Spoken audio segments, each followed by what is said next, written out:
Hello everyone, this is Schultz and Schultz from Limitless TCG. I hope you can distinguish us. Most people can't, but well, we'll see an interesting match here between Mikael Jacobs and Jindrich Nepevny. Jindrich, it's actually his third regional top cut in Europe this season, which makes him the most successful European. If you don't count internationals, because otherwise, hands down. Yeah. Well, anyways. Then this guy has more finishes. But making it to a top cut of regionals for a third time in this season is very impressive. And now he's here in the top 4, trying to make it to the finals. Last time he lost in top 8 and top 4. And let's see if he can make it to the final this time. Yeah, let's see if he can stop this delightful run of him. And his opponent, Mikael, who I believe he made top 32 in London. I don't know if he placed at any other tournament, but he's probably not playing that much. But he made it to the top 4 here in Malmö. And yeah, we'll see how this matchup turns out. On paper, you might think that Espeon has an advantage because it hits Mewtwo for weakness, but then again, Mewtwo doesn't need that many energy to get the knockout back. So we might see an interesting game. And yeah, let's just see how it goes. So we see that Jindrich opens the game. He has a Wobbuffet opening, which is of course always nice. This way he can slow down your opponent while still having access to Hooper. He also has the Ultra Ball right away, so you will most likely search for a Hooper, unless of course it is priced. And yeah, so he has the Hooper and searches for at least 2 Mewtwo's. Probably it will stay with 3 Mewtwo's because he can't use Shaman while having the Wobbuffet active. And now he has his 3 Mewtwo's, so he has his setup prepared. Now he just needs Spirit Links, so you will get going soon. Yeah, he has for Sycamore, draws into 7 new cards, hoping to see some Spirit Links. There's not much more that he can do in his first turn. And yeah, on Mikael's side, it's interesting. So for the Wobbuffet opening is quite important here because it disables Energy Evolution ability of Eevee, so that is quite important. The Espeon X will definitely be a huge problem in this matchup because it hits both Mewtwo's for weakness quite easily. So it will be interesting to see how well Jindrich will be able to deal with it.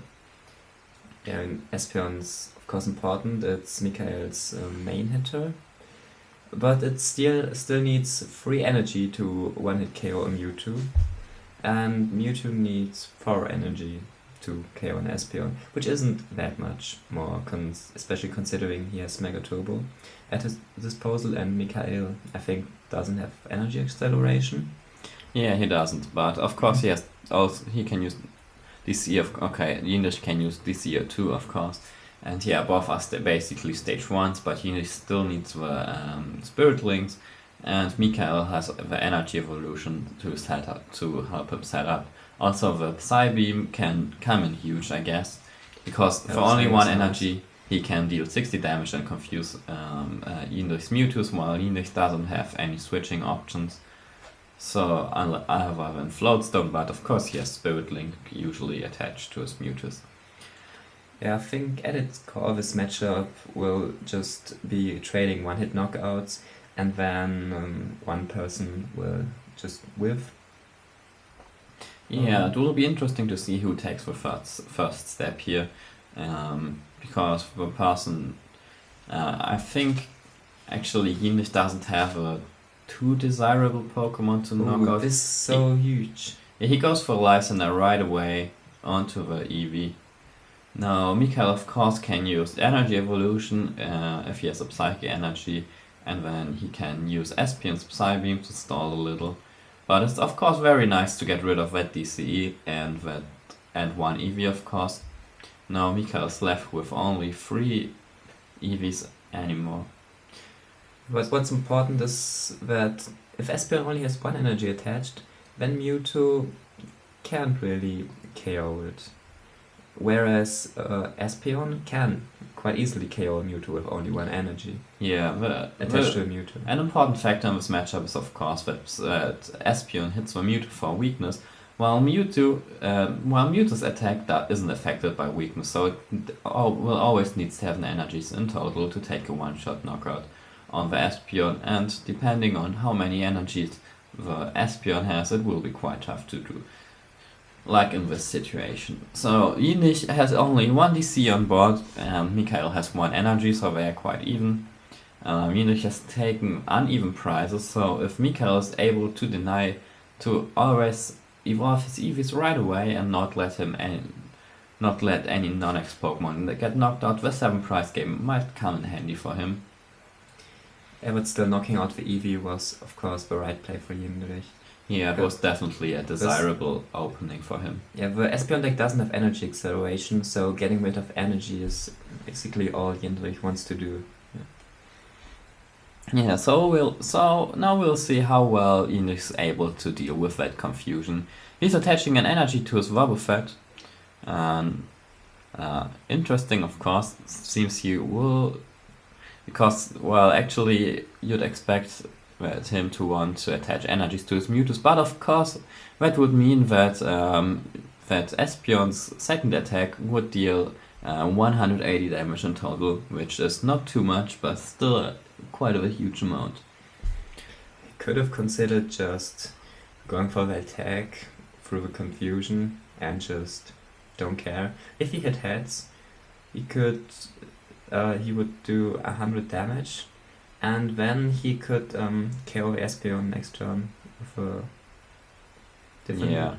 Yeah. Mikael would need a DCE to take the knockout on the Mewtwo, and then Jindrich could have, if he'd have the knockout right away, then he would take out all of Mikael's energies. Now this way Mikael has some more time to set up more hitters, and as we mentioned earlier, with only 1 energy to it, the Espeon is really tough to knock out, but as we see, Mikael attaches a DCE and just takes the knockout on the Wobbuffet. I think this is an interesting play. I would have preferred to see him attach the energies to the benched Eevees, just so that this Espeon is tougher to get knocked out. But still, Jindrich needs a lot of energies. What do you think about attaching to the Wobbuffet last turn? Yeah, I'm not quite sure about that. The Wobbuffet isn't too useful of a hitter because it requires a damaged Espeon, and you don't really have anything to damage an Espeon with. Of course, you can attack it with a Mewtwo, but if you do that, then the Mewtwo will get knocked out right away because you require at least a double colorless energy and you don't take a knockout. So I'm not a huge fan of using that Wobbuffet, but, well... Yeah, suppose he wants to go for the 7 price game too. And we'll probably just do 100 damage this turn and then finish it off with the Wobbuffet. Yeah, I guess. Also, that's probably the reason why Mikael chose to knock out that active Wobbuffet, otherwise it would have made much sense. But this way he sees that Jindrich plans on attacking with Wobbuffet anyways, so he can knock out that non-X Pokemon, and so that later on the knockout on Wobbuffet won't get too wasted. Now, Jindrich... He has a lot of Mega Mewtwo's. Yeah, but unfortunately he doesn't have many energies. He has the DCE at least, so he does 100. So he just uses Shadow Shot, right? No. Was a DCE, he attacked for 160. Yeah, it looks a bit like a size. Yeah, no, it's 160 damage, so he will take the knockout next turn with Wobbuffet most likely. Of course he can use his Mewtwo too, but I guess he'd rather prefer to conserve these Mewtwo's on the bench for the late game. We see that he has a DCE in his hand versus Sycamore. Because now Mikael's already setting up the second Espeon, which is problematic for Jindrich. Yeah, but of course he has his Wobbuffet to take out the knockout on the Espeon, and then he can use N and hope that Mikael does not draw into Lysander to knock out a benched Mewtwo, and then next turn he can hopefully use the Mewtwo with 4 energies to take out the second Espeon, and for example use another N and hope that Mikael just doesn't draw into another Espeon, and then he can take his last prizes on something like Lugia, for example. Yeah, what's annoying is that he had to discard a Mega Turbo on this first turn.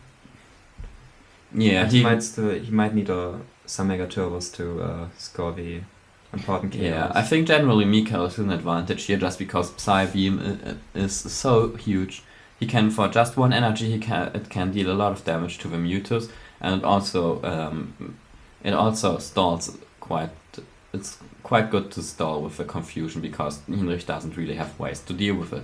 So he has good possibilities to gain some time and set up his hitters better, and Jindrich needs quite a lot to keep going if Mikael, for example, gets for an aggressive start and takes out Mewtwo right away. So we've seen that Mikael has taken out the Mewtwo, and now Jindrich played an N, so he's hoping to see. No, I think he already attached a double colorless. Yeah, no, DC. Yeah, he did. So and he has his own EV. yeah. Could Espeon maybe become a factor? Yeah, Okay. Espeon is interesting here because this gives him the opportunity to use the Psybeam as well. I mentioned that Jindrich isn't really suited to deal with confusion, but well, of course he can use confusion himself to stall some time and maybe set up some hitters in the back. But of course Mikael plays a decent amount of floatstone, so he's way more equipped to deal with that. And so now he used the Shatter Shot to take the knockout on the Espeon, which is not really what he desires to, because with the Decidueye Fever Arrow damage, now 1 DC is enough to take the knockout on the Mewtwo, because it already had 20 from last turn. So But if Mikael attaches the DC here, takes the KO, then Jindrich can just attach a DC on his own, return KO, and then Mikael will be left without energy in play. Yeah, of course. But then he can use... And he'll also be able to use N2-1. Yeah, also he can, but he always has the ability to Psybeam. But at this point I think the first EV that Jindrich took out is coming in quite big, because now Mikael is running low on double colorless energies. He has like 1 or 2 at most left. I think it's 1 actually, I'm not quite sure. But doesn't really matter. At least he has a low amount of double colorless energy, so now he's forced to attach a psychic energy, and he will probably go again for the Psybeam and try to stall a little. Yeah, Psybeam definitely makes more sense when just, even if he had DCE, he wouldn't want to just DCE and knock out. Because like I said, then Jindrich could just revenge KO N, and then Mikael would be left with nothing. Yeah, that is if Jindrich could have found another DCE, because he attached a lot of... Or like Energy Mega Turbo. Yeah. He still has 2 turbos left. Yeah, so Mikael interestingly doesn't go for the Psybeam, just passes with his Decidueye active. Yeah, that's interesting. Yeah. So if Jindrich has a huge hand, I think the chances that he has a Lysander aren't low. Yeah, also the confusion, I think I would have preferred him to use the Psybeam just to put that confusion onto the Mewtwo. The Mewtwo only had 1 energy, so he couldn't have retreated it without committing more energies to it.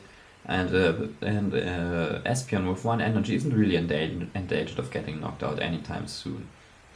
And this way Jindrich could just Lysander, as he did the Espeon, and he dealt quite a decent amount of damage with 100. This Espeon is just 1 attack short of getting knocked out.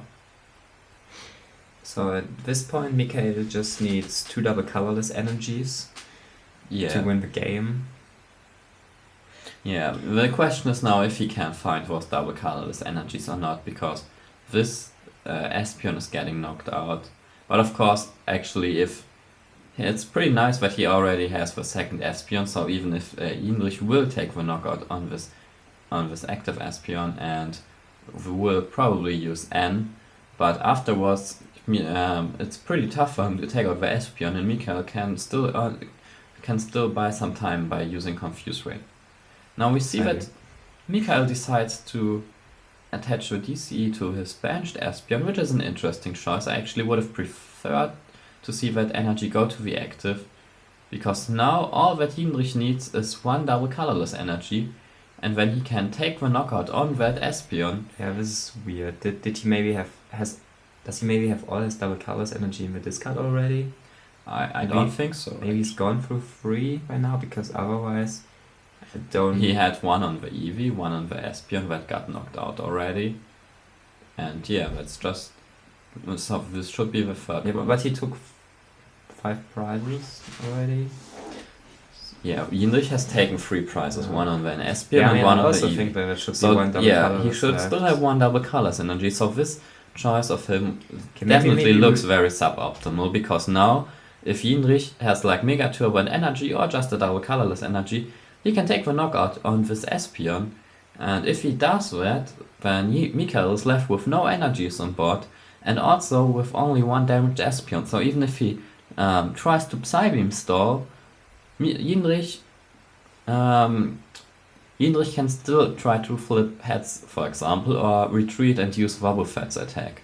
But to then take the again, knockout. if he attached to the active Espeon, it would have gotten knocked out for sure. And combined with N to 1, the chances of Mikael actually drawing his 4th double colorless energy But aren't great. yeah, I'd but say. of course, in this situation, he basically has almost lost if Jindrich has a double colorless energy. Now there's not really anything left he can do. Jindrich will take the knockout, going down to 1 prize, and now Mikael is left with no energy and a damaged Espeon on the board. Also, the knockout was very likely at that point, so I think I definitely would have preferred him to attack with a damaged Espeon. That way he would have been left with an energy already on board and an undamaged Espeon that could try to stall with Psybeam. Also, we see that he has the double colorless energy in hand, so he definitely would have taken the game if he had attached to the active Espeon. And now he's actually 20 short of getting the knockout on the bench for Wobbuffet Yeah, so with the Lugia. And missing 20 damage, that's rough. So I'm not sure So what what's his his play options now? are here. If he has a Psychic Energy, he can of course go for a Confuse Ray. So now this is interesting because he did not use Fever Arrow yet, and Lysander the Wobbuffet. So he can now the Wobbuffet locks the Fever Arrow ability. So this was another interesting choice because now he can't even two-shot the Wobbuffet with the Lugia. Did he use the Feather Arrow last turn? I think he did, yeah, with Wobbuffet. Yeah. But this HOI And he- definitely seems like not that important in this So- game. Yeah. It's basically just Espeon trading with Mewtwo and Decidueye sitting there, That's true. But And also, maybe doing but crazy also damage. Mikael's using his Decidueye rather sloppily here. He just forgets. He just I stops mean, it Fever can Arrowing. happen. Like, Lysander Wobbuffet for... that's a mistake one can make, I'd say. So, well, at least we see he only starts with Decidueye, and now it's on Jindrich to find a Floatstone or some other retreat option. And Lysander. Yeah. goes. He But has, seems and like Versal you Seeker. didn't get it. so he looks like he's going for Lysander. Not quite sure what he wants to Lysander. It's probably just the Lugia. Perhaps just the Lugia to stall some time, to stall some more. Yeah, I guess. So he does Lysander the Lugia and he So- attached an energy to his Wobbuffet. This is a little unfortunate because I think he used Olympia? I'm not sure if he has that in his deck. But I guess, yeah, because- it's probably Olympia because otherwise it didn't make much sense when Jindrich just scooped. But this was quite unfortunate ending for Jindrich because I know he has 4 Floatsen in his deck, so he has plenty of switching options. But And he Well- only had like 2 cards left in his deck, I think, or 3. yeah, so really low. this was a kind of unfortunate ending for him. We see Mikael taking the advantage in this exchange, but it was quite the even fight. And, well, at least Mikael gave Jindrich quite the good opportunities to take the game in the late game. did he? Yeah. Well, anyways, let's see how the second game The goes. game is definitely close. I mean, I think it's not that of a loop-sided matchup like it may seem, because just looking at Espeon hitting for weakness and Mewtwo not hitting for weakness, it may seem one-sided, but then again, Mewtwo, like I said in the beginning, Mewtwo doesn't need that much more than Espeon to take its KOs. Yeah, just And like Espeon still doesn't have energy acceleration. Yeah, just like we've seen in the first game, the exchange of these hitters is quite even because the amount of energy they need is quite similar. And the Psy Beam of Mikael wasn't used too efficiently in the first game and didn't matter too much in the end. But of course it was pretty annoying. And we see Jindrich going first again, starting Wobbuffet again to a rollet of Mikael. So quite like the first game. Also the Hooper right away, most likely taking 3 Mewtwo's. Even from this situation, he might even take a Shaman, retreating his Wobbuffet to a Mewtwo, for example, and then using Shaman. Even though I'd rather retreat to the Hooper, probably just to avoid getting Psybeamed right away. Even though you can evolve after a Psybeam into a Mega Mewtwo. But he just goes for 2 Mewtwo EX, not taking a third Pokemon, attaching a DCE. It looks like he already has a Sycamore, and he plays it right away. Going to 7 Mew cards. So I suppose he maybe has 2 little Mewtwo's prized. Yeah, I think he only plays a 3/3 line. So, Oh, then 1. I guess. yeah, he might have a Mewtwo prize. But he has his Eevee left still, and his Espeon, so maybe we'll see it being used this game. And last game he just discarded the Eevee with Parallel City. Yeah, So so he didn't- getting knocked out by fever arrows. Yeah. Yeah, perhaps the the Espeon might get bigger this time than the last game. So he also played a Parallel City to limit Mikael's bench. This might be nice. It's always nice to limit your opponent, but usually this shouldn't matter because this only matters when your opponent relies on Hooper, and Mikael plays a quite a high stadium count with 3 Forest of Giant Plants. Yeah, and he And doesn't no really need Hooper. for bench space. Yeah, we've seen him last game I think playing he with. didn't play a single Shaman in all game, I think. Yeah, he was playing with a really slim bench all the time, and he got kicked him already, so this doesn't matter at all. And he has a double colorless energy. He attaches it right away.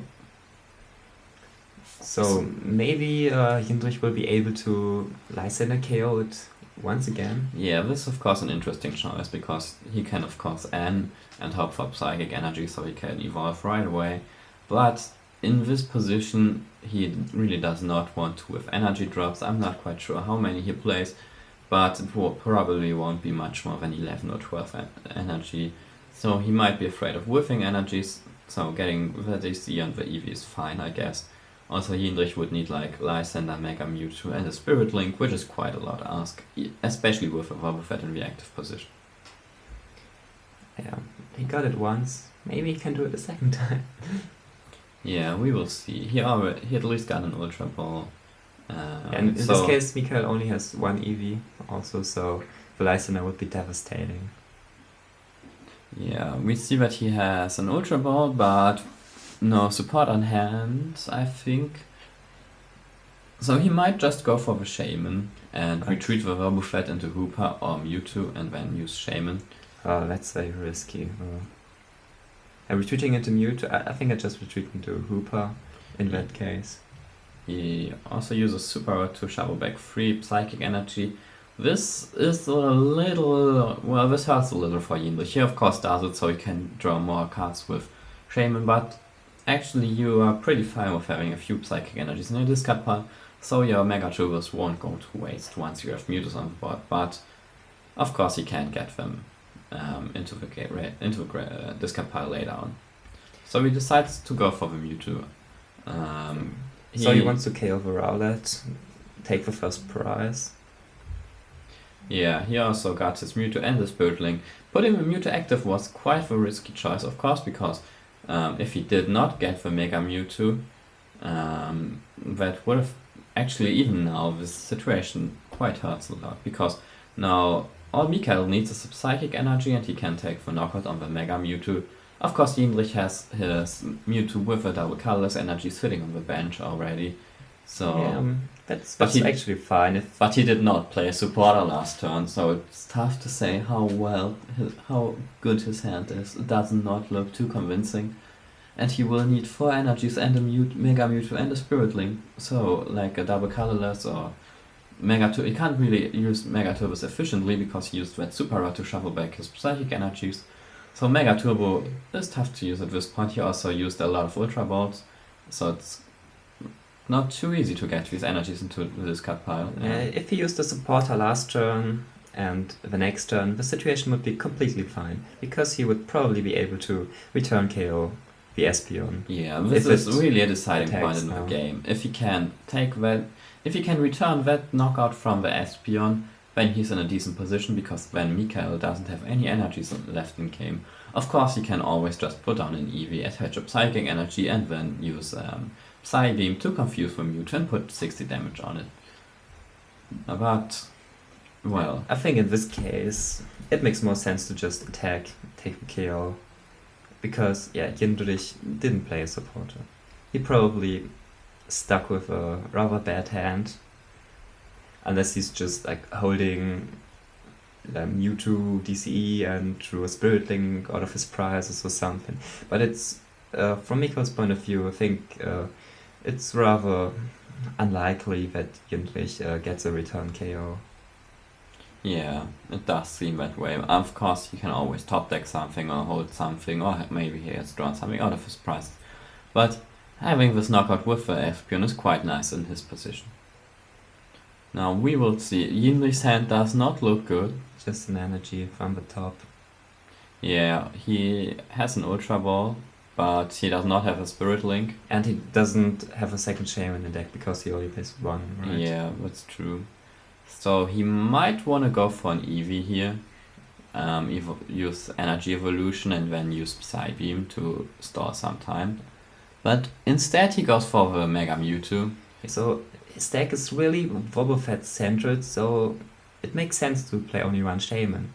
But it can backfire, like we see in Yeah. this situation. Especially in decks like Mega Mewtwo that oftentimes need to dig for resources. It's quite nice to have multiple Shamans. Also, he has Parallel City anyways, so he can discard woes if they hurt you too much. Well, anyways, now Jindrich is in quite the tough spot. He does not have a supporter, he has a pretty bad hand.